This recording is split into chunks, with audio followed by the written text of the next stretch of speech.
नमस्कार, आप देख रहे हैं प्रताप न्यूज़ और एक बार फिर मैं रमेश टेलर आपका स्वागत करता हूं। रात्रि के 8 बजे हैं, लेकिन हम आपको उससे पूर्व कुछ शहर के दृश्य दिखाना चाहेंगे। ये आप देख रहे हैं गंभीरी नदी पुलिया, जहां पर छोटी प्रतिमाएं विसर्जन के लिए जा रही है, लेकिन यहाँ बैरिकेड्स लगाकर दोनों ही तरफ रास्ते बंद कर दिए गए हैं, जिससे कि आवाजाही प्रभावित न हो। और ये आप देख रहे हैं शहर का गंभीरी नदी मार्ग, जहाँ पर बड़ी संख्या में एक जुलूस आने वाला है। उसी की तैयारियों को लेकर इस मार्ग पर आवाजाही बैरिकेड्स लगाकर पुलिस द्वारा बंद कर दी गई है। और ये नदी तट पर आप देख सकते हैं किस तरह से घरों में जो प्रतिमाएं स्थापित की थी, जिनकी पूजा अर्चना की गई थी, वह विसर्जन के लिए गंभीरी नदी तट पर पहुंची है। इन्हें किसी बड़े वाहन में अन्यत्र ले जाया जाएगा। और ये देखिए एक बड़ी संख्या यहाँ गंभीरी नदी तट पर नगर परिषद की ओर से लकड़ी के पटिये लगाए गए हैं, जिस पर आप अपने गणपति बप्पा को विराज कर उनकी आरती पूजा अर्चना करने के बाद यहाँ जो सिविल डिफेंस और गोताखोर हैं वो प्रतिमाओं को आपसे लेंगे और उसके बाद जल में विसर्जित करेंगे। इस तरह की व्यवस्थाएं यहाँ की गई है।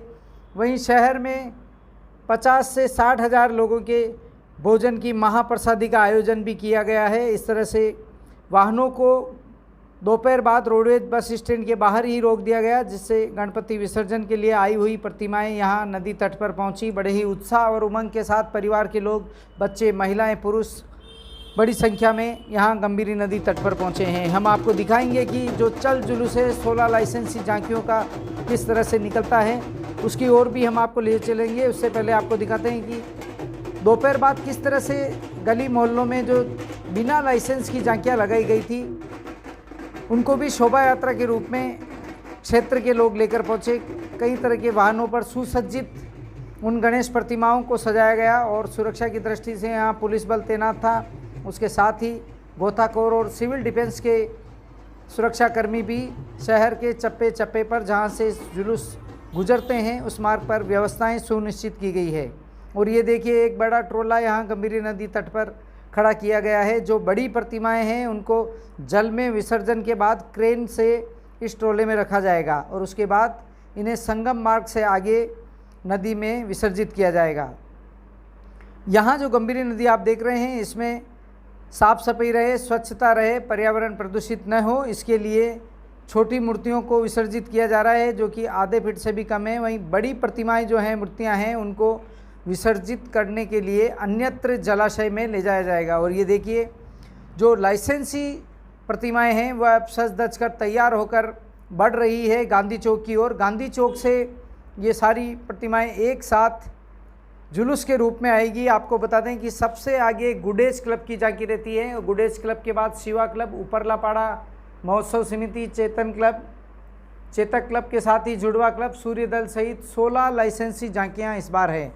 और जो बड़ी प्रतिमाएं हैं, बड़ी झांकियां हैं, जो बड़ी मूर्तियां लगाई गई है, उनको प्रशासन ने आगाह भी किया है कि इनकी ऊंचाई जो है तारों से छू न जाए, क्योंकि शहर में एक जगह हादसा भी हुआ है कुछ इसी तरह का, जहां आगजनी हो गई थी। उसके बाद से प्रशासन अलर्ट हुआ है और इसके साथ ही ये चाक चौबंद व्यवस्थाएं की गई है। ये गोलपेऊ चौराहे का नज़ारा दोपहर का नज़ारा है, जहाँ पर यह पुलिस बल तैनात है, पुलिस के अधिकारियों के वाहन खड़े हैं और यहीं से जुलूस गुजरेगा। हम आपको आगे के दृश्यों में दिखाएंगे कि किस तरह से जुलूस जो है चित्तौड़गढ़ में बड़ी ही भव्यता के साथ निकलता है। और ये आप आ गए हैं गांधी चौक मिठाई बाज़ार में, जहाँ पहली झांकी गुडेज क्लब की, जी हाँ, पहली झांकी का ये बैंड बाजों की मधुर स्वर लेडियों के बीच भजनों की प्रस्तुति के साथ उसका आगमन हो रहा है। और पहली झांकी गुडेज क्लब की जो कि सबसे आगे रहती है। हालांकि 6:30 बजे तक यहाँ से प्रस्थान नहीं हुआ था। मिठाई बाज़ार में रत्नेश्वर महादेव मंदिर के समीप ही इस झांकी को सजाया गया है। और हमने उस व्यक्ति से भी बात की है जो कि 1985 से चित्तौड़गढ़ में गणेश महोत्सव मनाने का क्रम शुरू हुआ था। और वह क्रम कैसे शुरू हुआ, उसकी शुरुआत कैसे हुई।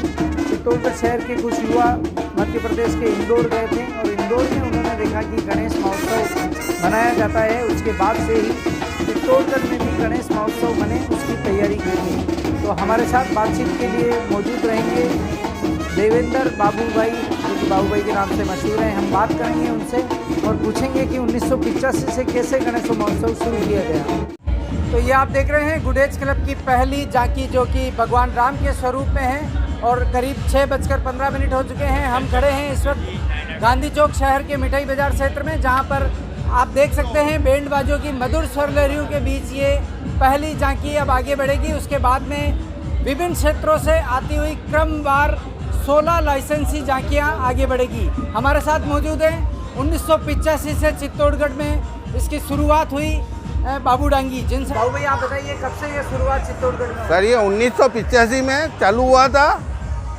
उसके बाद इसने इतना भव्य रूप ले लिया, हमको भी नहीं मालूम था कि इतना भव्य रूप ले लेगा।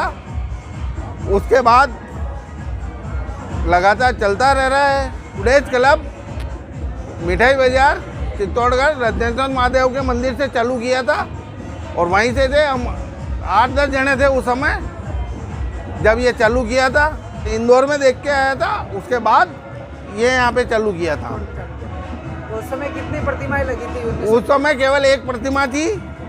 जब हमने बहुत ज़्यादा गुलाल उड़ाई थी और लगातार फिर बढ़ती और उसके बाद प्रतिमा बढ़ती गई। उसके बाद बहुत सारी प्रतिमा हुई, लाइसेंसधारी प्रतिमा भी बहुत सारी हुई, पर धीरे धीरे लाइसेंसधारी को प्रशासन ने कम कर दिया। 13-14 ही लाइसेंसधारी रही अभी तक। और 6:30 बजे बाद ये धीरे धीरे कर एक झांकियाँ गांधी चौक में एकत्र हो रही है और उसके बाद यह बढ़ेगी जुलूस के रूप में गोलप्यऊ, सदर बाजार, गंभीरी नदी होते हुए गंभीरी नदी तट पर जहां विसर्जन होगा। लेकिन ये पहली झांकी हम आपको बता दें कि 7:30 बजे गांधी चौक में ही थी। उसके आगे ये बड़ी संख्या में गुडेज क्लब के तत्वाधान में ये कार्यकर्ता बड़े उत्साह के साथ, इसके आगे महावीर व्यायामशाला का अखाड़ा भी यहाँ चल रहा है और अखाड़े में पहलवान करतब दिखा रहे हैं। आपको बता दें रंग बिरंगी रोशनी के बीच शहर की झांकियाँ आप धीरे धीरे, जो कि गणेश महोत्सव के तहत ये अनंत चतुर्थी के दिन शुरुआत हुई थी और अनंत चतुर्दशी के दिन इनका विसर्जन होता है। 10 दिनों से ये गणेश महोत्सव शहर में मनाया जा रहा था। विभिन्न गली मोहल्लों में गरबा डांडिया के आयोजन हो रहे थे। सबसे आगे भगवान राम के स्वरूप में गुडेज क्लब की ये झांकी आप देख रहे हैं और इसके ठीक पीछे अन्य दलों की झांकियाँ शामिल होगी, जिनमें शिवा क्लब, उपल्लापाड़ा महोत्सव समिति, चेतक क्लब, जुड़वा क्लब, सूर्य दल सहित करीब 16 झांकियाँ हैं। और ये सभी झांकियाँ एक कतार में जुलूस के रूप में विशाल भव्य शोभा यात्रा यहाँ देखने को मिलेगी। जगह जगह पुष्प वर्षा की जा रही है, आर्टिफिशियल आतिशबाजी की जा रही है, रंग बिरंगी रोशनी के बीच ये झांकियाँ गुजर रही। हज़ारों की संख्या में देखने के लिए यहाँ श्रद्धालु उमड़ रहे हैं। आपको बता दें कि एक महाप्रसाद का आयोजन भी किया गया है। गली मोहल्लों से जो झांकियाँ सजी है वह भी अब कतार में लगने के लिए जा रही है। लेकिन महिला, पुरुष, बच्चे बड़ी संख्या में झूमते, नाचते, गाते अपने बप्पा को विदाई देने के लिए इस शोभा यात्रा में जा रहे हैं। देर रात्रि तक करीब 1 से 1:30 बजे तक ये विसर्जन का कार्यक्रम चलता है। कई बार तड़के तक भी चलता है, 2, 3, 4 भी बज जाती है। लेकिन अब देखना है इस बार क्या समय रहता है। लेकिन बड़े उत्साह के साथ ये नज़ारे देख रहे हैं, आगे भी हम आपको दिखाते रहेंगे।